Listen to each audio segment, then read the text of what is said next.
So y'all see the title, Devin Booker versus Zach LaVine. This is going to be pretty interesting because I've done some versus videos in the past, but I don't think I've done a versus including Zach LaVine, my boy, on my favorite team. And after my KD versus Giannis video that was well received, if you haven't seen it, go and check it out. A lot of people suggested Devin Booker versus Zach LaVine, so I thought I'd give the people what they wanted. And that's exactly what we're going to do in this video. But before we get started with this video, not only do I want you guys to drop a like as it helps with the algorithm and subscribe as I'm almost at 70,000 subscribers, but I want you guys to do me one quick favor. I have a friend, his name is DJ Stevo. He showed up on my podcast called Hoop Concessions. Check out Hoop Concessions in the description box, but Stevo is a fellow NBA YouTuber as well. He's literally less than 100 subscribers away from being monetized. Let's get him to that goal as soon as possible and even supersede that for real. He has great content, just go check it out for yourself. He reacted to the Karis LeVert trade yesterday. Trust me, it's worth your time. But without further ado, I'm done with the plugs. Let's talk about the first player in this versus video, Devin Booker.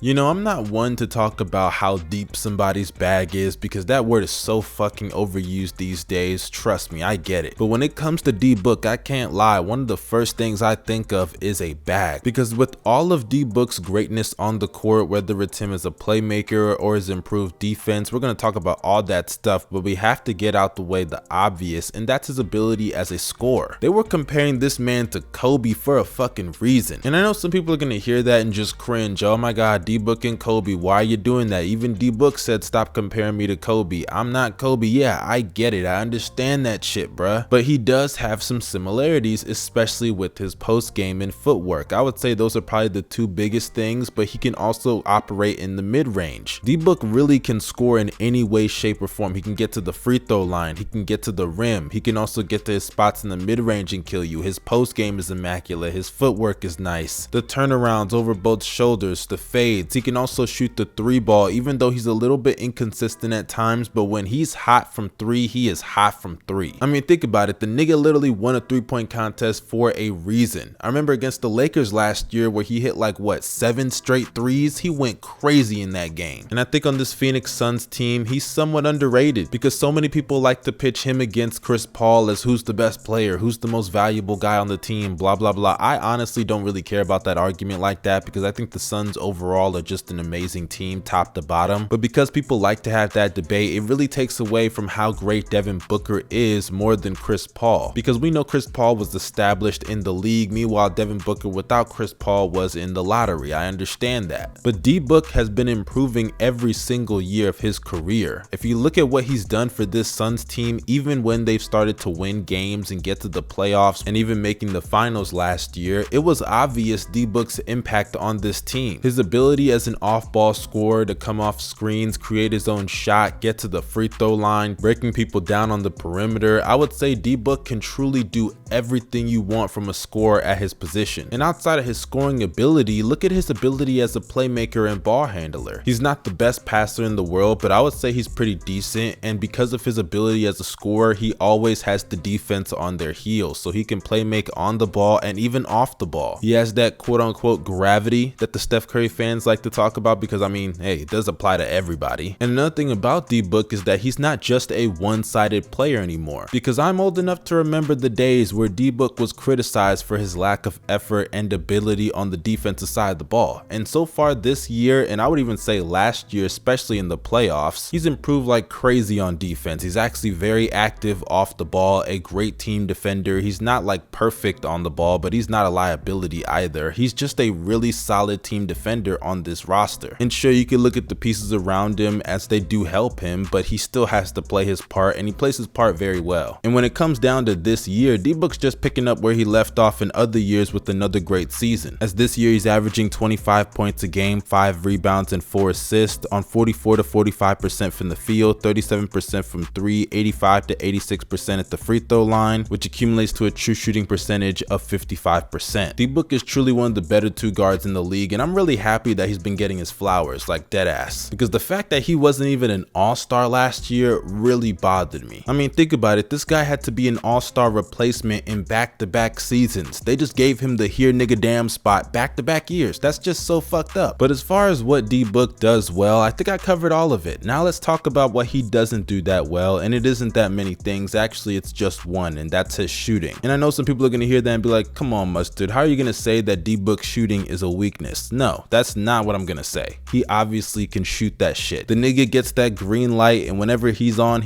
like I said earlier. But sometimes he's off, and that happens a lot more than people think. D-Book throughout his career has had multiple seasons where he has shot below league average from 3, and even in the playoffs last season, he shot 32% on 6 attempts a game. And this year, it's been no different as far as his 3-point shooting, as in the month of December, he shot 46% on nearly 8 attempts a game. And if you look forward, since January, he is now shooting 30% from 3 on 8 attempts a game. The fact of the matter is that D-Book is just a very inconsistent 3-point shooter. Now, as far as his other weaknesses go, it's just the fact that he's not dynamic at anything outside of his scoring. He's a great scorer with the ability to attack you in every way, shape, or form as a scorer, but outside of his scoring, he's not a great playmaker. I would say he's good, but he ain't great or elite. He's not a great defender. He's not elite at that either. He's not some outstanding rebounder. I mean, he's just not doing anything at a great or elite level outside of his scoring. And I'm not saying he's just a scorer, but as far as what he's dynamic at and brings to the table as a great or elite level, it's just his scoring. But speaking of scoring, that brings us to our next contestant in this versus video. Y'all know the vibes. My boy Zach LaVine, take it motherfucking away.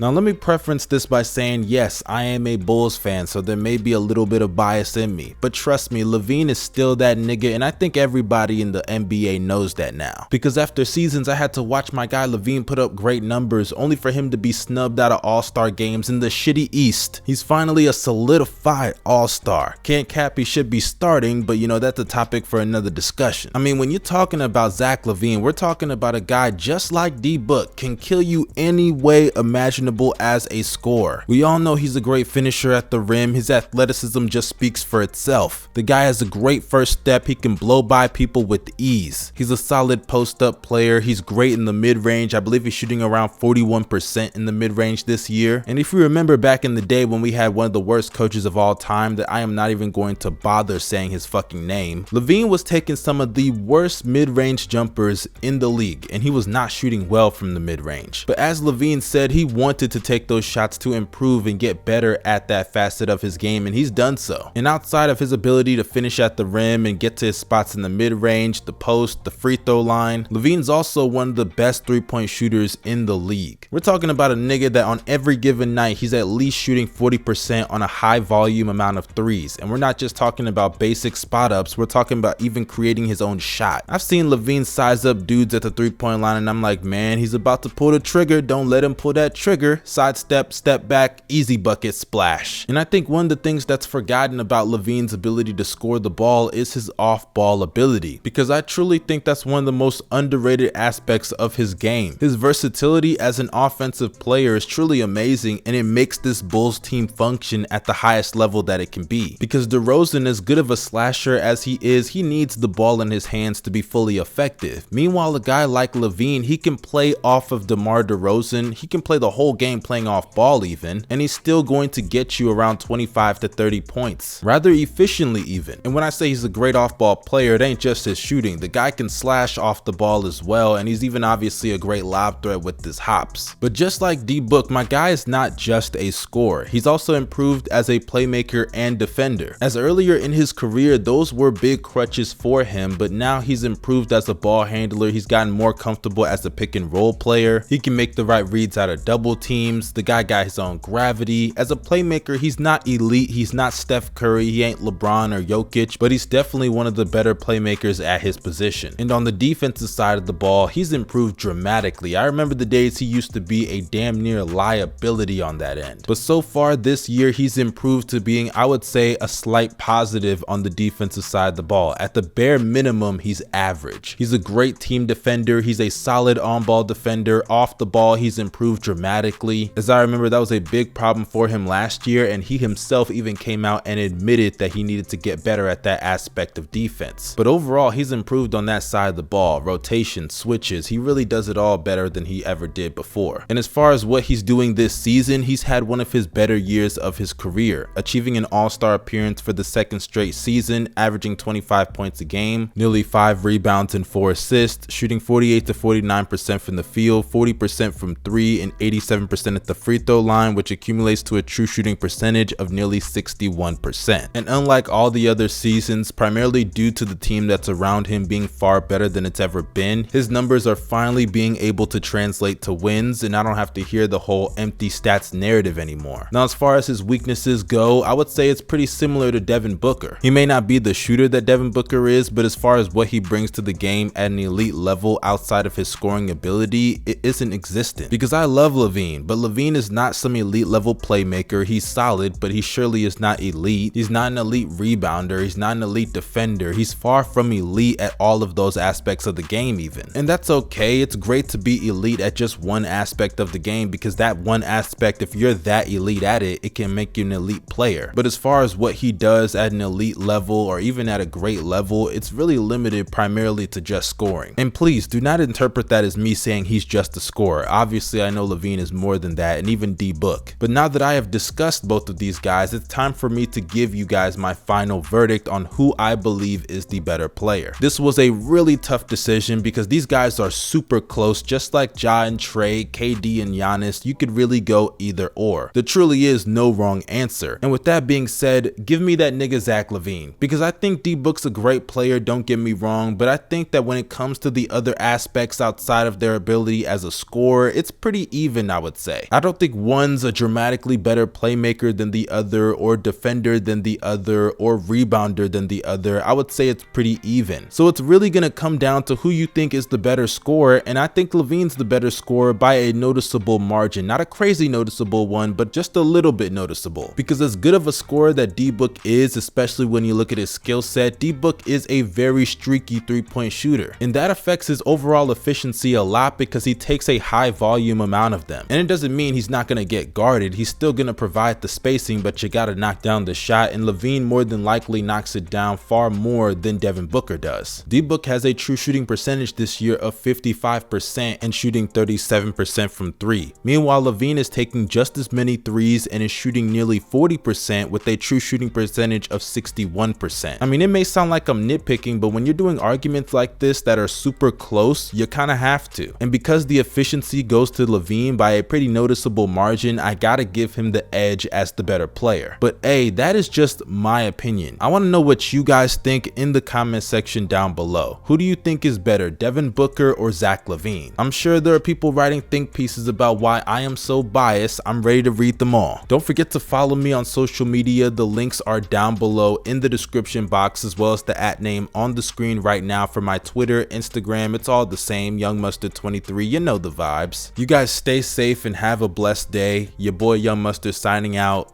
Peace.